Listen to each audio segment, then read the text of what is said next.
spleens adapted over time and over breath holds after breath hold and years of diving? So it's actually they were born with it, because that was an important thing for us to distinguish, because maybe it's just diving makes your spleen bigger, you know, and there had been some studies that kind of hinted that that might be the case.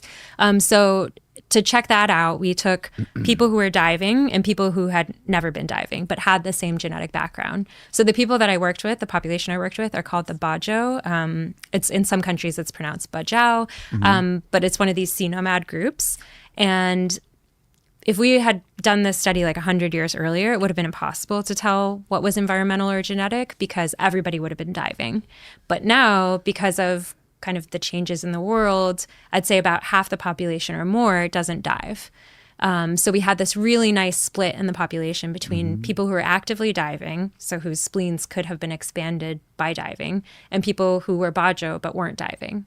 Okay. And so we saw the large spleens across everyone. Wow. There was no difference in spleen size based on whether or not they'd been diving. That's fascinating. But there was a difference when we compared them to a population that lived like 20 miles away, who had a totally different genetic background but lived in the same environment. Only 20 miles away? Yeah, super close. Weren't not divers? Correct, yeah. Wow, that's so interesting.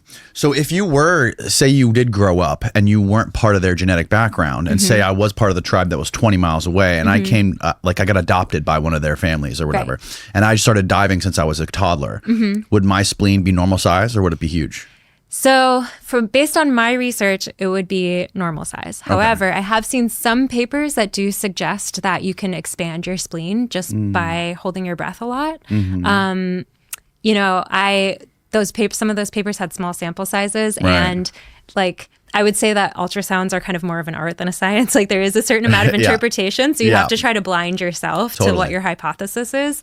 So I'd say jury's still out, but it seems like based on everything I've seen in that population and in other diving populations, diving does not increase your spleen size. Having a genetic predisposition increases your spleen size. Fascinating. How long have they been doing this? Do you know? It's hard to say. We think thousands of years. Thousands? Yeah. So the earliest kind of written documentation was, what was his name? One of the early explorers, Magellan. Magellan had a chronicler who was writing about all of the things that they saw as they were exploring, and describes in detail seeing, you know, sea nomads diving and living on these houseboats and things like that. But that's only like 500 years ago or something like that, maybe less. But we think based on like linguistic reconstruction that they've actually been diving much longer, which makes sense because, you know, that marine